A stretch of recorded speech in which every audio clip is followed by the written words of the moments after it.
માં સરસ્વતી શિશુકુંજ વગવાલા તરફથી હું આપનું હાર્દિક સ્વાગત કરું છું। આપણે ધોરણ 5 તો વિષય ભણવાનું છે કોમ્પ્યુટર। આના પહેલા આપણે સીપીયુ ભણી ગયા છે, બરોબર।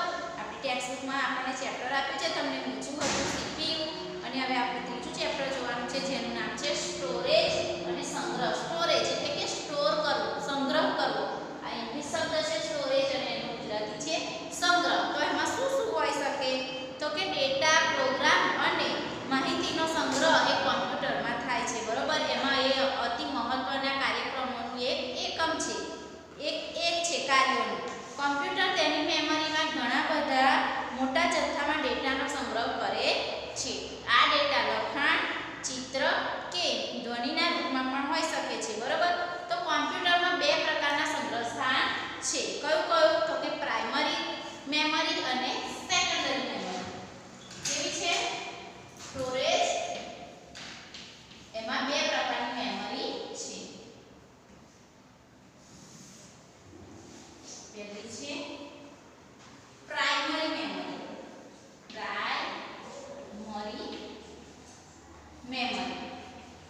સેકન્ડ છે સેકન્ડરી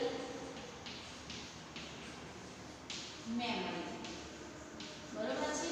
એમાં પણ થોડું છે। પ્રાઇમરી મેમરી કઈ છે? તો કે રેમ એટલે કે random access memory, random access memory. અને સેકન્ડ છે રોમ,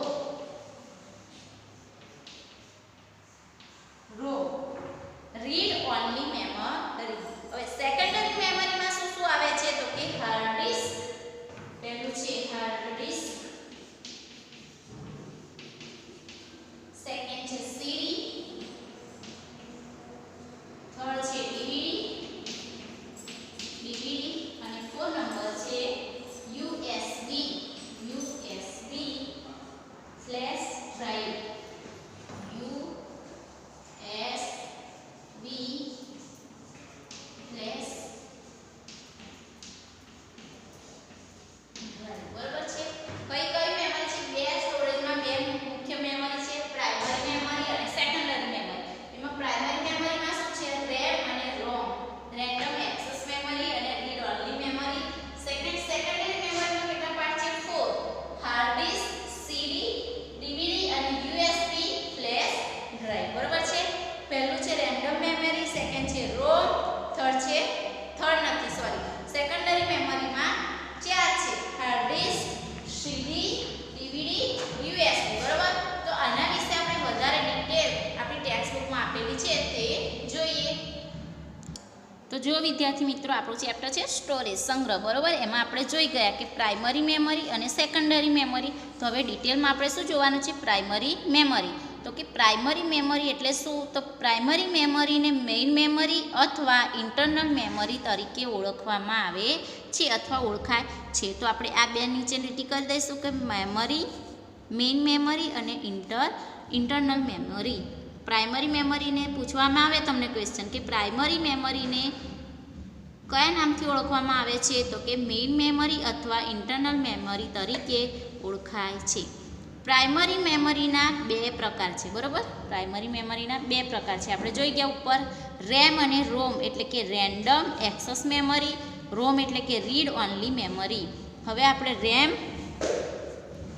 રેમ વિશે જોવાનું છે, બરોબર, કે રેન્ડમ એક્સેસ મેમરી। તો રેમ એ અસ્થાયી મેમરી છે। રેમમાં ડેટા, પ્રોગ્રામ તથા માહિતી વીજ ધબકાર એટલે કે ઇલેક્ટ્રિશિયન પલ્સીસના સ્વરૂપમાં સંગ્રહાય છે। આથી જ્યાં સુધી કમ્પ્યુટરને વીજ પ્રવાહ મળતો રહે છે ત્યાં સુધી જ રેમમાં બધું સંગ્રહાયેલું રહે છે।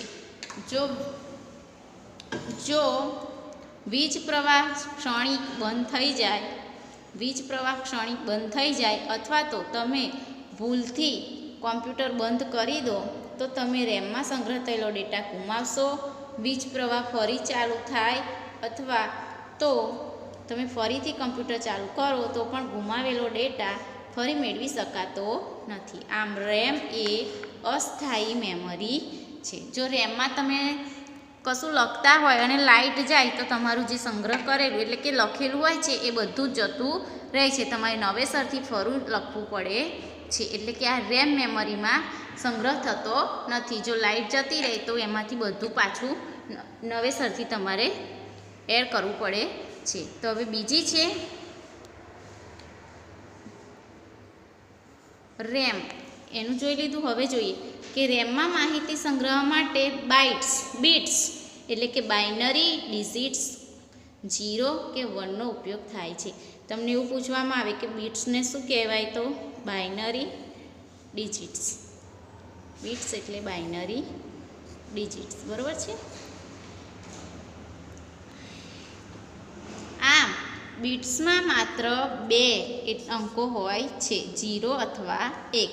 માત્ર 2 જ અંકોનો ઉપયોગ કરનારી આ રીતને આપણે બાઇનરી સિસ્ટમ તરીકે ઓળખીએ છીએ અથવા તો એને બાઇનરી સિસ્ટમ કહે છે. કીબોર્ડ દ્વારા તમે અંક અક્ષર ટાઈપ કરો તે 8 બીટ્સના ઉપયોગ દ્વારા રેમમાં સંગ્રહ થાય છે.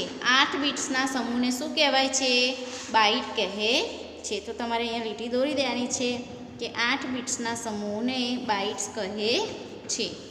એક કરેક્ટર, એક અંક અક્ષર બરોબર 8 બીટ્સ અને 8 બીટ્સ બરાબર 1 બાઇટ. હવે છે રોમ. તો જુઓ, રોમ રીડ ઓનલી મેમરી. રોમ તે પ્રોગ્રામનો સંગ્રહ કરે છે જે કમ્પ્યુટરને કઈ રીતે કામ કરવું તેની સૂચનાઓ આપે છે. ઉદાહરણ તરીકે જ્યારે તમે કમ્પ્યુટર ચાલુ કરો છો ત્યારે રોમ સીપીયુને કામ શરૂ કરવા માટેની જરૂરી સૂચનાઓ આપે છે. આ જે રોમ મેમરી છે એ કોમ્પ્યુટરને સીપીયુને સૂચના આપે છે. નામ સૂચવે છે તે પ્રમાણે રોમમાંના પ્રોગ્રામ માત્ર વાંચી શકાય છે, સૂચનાઓ બદલી શકાતી નથી. એકવારની જે સૂચનાઓ રોમમાં પડી જાય મેમરીમાં એ ફરી બદલી શકાતી નથી. વીજ પ્રવાહ બંધ થઈ જાય કે ભૂલથી કમ્પ્યુટર બંધ થઈ જાય તો પણ રોમમાં સંગ્રહ થયેલા પ્રોગ્રામનો નાશ થતો નથી. જેમ કે રેમમાં આપણે લાઇટ જાય અથવા કોમ્પ્યુટર ભૂલથી બંધ કરી દઈએ તો બધું ડેટા જતો રહે છે, બરાબર. જ્યારે રોમમાં લાઇટ જાય અથવા આપણે કોમ્પ્યુટર બંધ કરી દઈએ તો પણ તેનો ડેટાનો નાશ થતો નથી. હવે આવે છે સેકન્ડરી મેમરી, જેમાં છે જો secondary memory. Secondary memory external memory તરીકે ઓળખાય છે. પહેલાં આપણે જોઈ ગયા કે પ્રાઇમરી મેમરીને શું કહેવાય, તો કે મેઇન મેમરી અથવા ઇન્ટરનલ મેમરી કહેવાય છે. એવી રીતે સેકન્ડરી મેમરીને એક્સટર્નલ મેમરી તરીકે પણ ઓળખાય છે. રોમમાં ડેટા વીજ ધબકારના રૂપમાં સંગ્રહાય છે અને આ ડેટા કમ્પ્યુટરને જ્યાં સુધી વીજ પ્રવાહ મળતો રહે ત્યાં સુધી જ સચવાય છે. જ્યારે તમે કમ્પ્યુટર બંધ કરો કે વીજ પ્રવાહ બંધ થાય ત્યારે બધા ડેટા ભૂસાઈ જાય છે. એ આપણે રોમમાં જોયું. કેટલાક ડેટા તો માહિતી અથવા મહત્ત્વના હોય છે અને તેનો કાયમી સંગ્રહ કરવો જરૂરી હોય છે. આ પ્રકારની માહિતી કોમ્પ્યુટરની સેકન્ડરી મેમરીમાં સંગ્રહાય છે. અમુક ડેટા તો જરૂરી હોય, જો એનો નાશ થાય તો ના ચાલે. જો સચવાય એને શું કહેવાય છે, સેકન્ડરી મેમરી, જેમાં આ બધો સંગ્રહ થાય છે. સૌથી વધુ વપરાતા 4 એક્સટર્નલ સ્ટોરેજના માટેના સાધનો છે. હવે આપણે જેવી રીતે પ્રાઇમરી મેમરીમાં રેમ અને રોમ જોયું એવી રીતે સેકન્ડરી મેમરીમાં એના કેવા છે સાધનો, તો કે હાર્ડ ડિસ્ક, સીડી, ડીવીડી અને યુએસબી ફ્લેશ ડ્રાઈવ.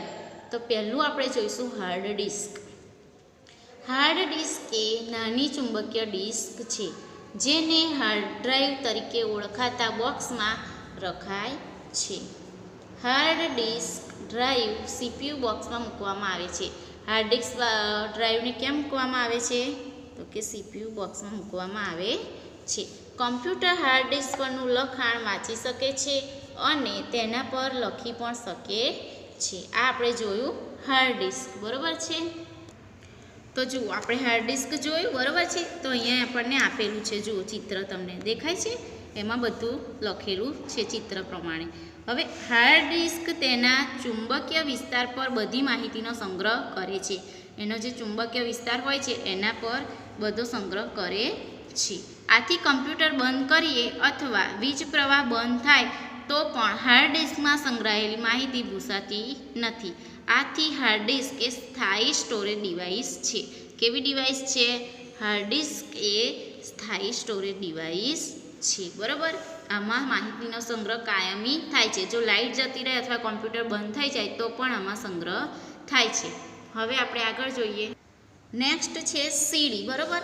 સીડી એ નાની ડિસ્ક છે જેને શું કહેવાય? જેને ઓપ્ટિકલ ડ્રાઈવમાં મૂકવામાં આવે છે. કેમ મૂકવામાં આવે છે? ઓપ્ટિકલ ડ્રાઈવમાં. ઓપ્ટિકલ ડ્રાઈવ સીપીયુ બોક્સમાં બેસાડેલું હોય છે. ઓપ્ટિકલ ડ્રાઈવના ઉપયોગ દ્વારા કોમ્પ્યુટર સીડી વાંચી અથવા લખી શકે છે. સીડી એ સ્થાયી સ્ટોરેજ ડિવાઇસ છે. જેવી રીતે હાર્ડ ડિસ્ક છે એવી રીતે સીડી પણ સ્થાયી સ્ટોરેજ ડિવાઇસ છે. સીડીમાં સંગ્રહ કરેલી માહિતી કદી ભૂંસાતી નથી. આપણે સીડી બનાવીએ છીએ, ખબર છે ને કે પહેલાંના જમાનામાં લગ્નમાં સીડી બનાવતા, અત્યારે આપણે ડીવીડી બનાવીએ છીએ. બરાબર. પહેલાં સીડી બનાવતા હતા. સીડીને ડ્રાઈવમાંથી બહાર કાઢી શકાય છે, પરંતુ તેમાં હાર્ડ ડિસ્ક કરતાં વધારે ડેટા સમાવી શકાતો નથી. હાર્ડ ડિસ્કમાં જેટલો ડેટા હોય એના કરતાં વધારે આપણે સીડીમાં સમાવી શકીએ નહીં. હાર્ડ ડિસ્ક કરતાં સીડી ધીમી છે. શું છે? હાર્ડ ડિસ્ક કરતાં સીડી ધીમી છે. એવી જ રીતે છે ડીવીડી. જો આ સીડીનું ચિત્ર આપ્યું છે આપણને, એવી જ રીતે હવે ડીવીડી, જેની પર લખેલું હોય છે ડીવીડી વિડીયો. તો ત્રીજું છે ડીવીડી. આજકાલ ડીવીડી એ સીડી કરતાં વધારે પ્રચલિત છે. મેં તમને હમણાં જણાવ્યું તેમ કે પહેલાં મેરેજમાં સીડી ઉતારતા હતા. સૌથી પહેલાં કેસેટ આવતી હતી. પહેલાં ખબર ટેપમાં કેસેટ વગાડતા, એવી કેસેટ આવતી. એના પછી સીડી આવ્યું, હવે આવે છે ડીવીડી. તો આજકાલ ડીવીડી એ સીડી કરતાં વધારે પ્રચલિત છે. ડીવીડી દેખાવમાં સીડી જેવી જ છે. બંને સરખી જ દેખાય છે. જુઓ, સીડીની જેમ ડીવીડીને પણ ઓપ્ટિકલ ડ્રાઈવમાં મૂકવામાં આવે છે, જે સીપીયુ બોક્સમાં બેસાડેલું હોય છે. ડીવીડીમાં સીડી કરતાં વધારે ડેટા સંગ્રહી શકાય છે. દેખાય છે બંને સરખી, પણ ડીવીડીમાં સીડી કરતાં વધારે ડેટાનો સંગ્રહ કરવાય છે. એવી જ રીતે છે યુએસબી ફ્લેશ ડ્રાઈવ એટલે કે પેન ડ્રાઈવ. હવે તો છે શું આવ્યું છે લેટેસ્ટ? Pen drive. જુઓ, અહીંયા બાજુમાં આપણને પેન ડ્રાઈવ આપેલું છે અને તમે બધાએ જોયેલું જ છે. બરાબર ને?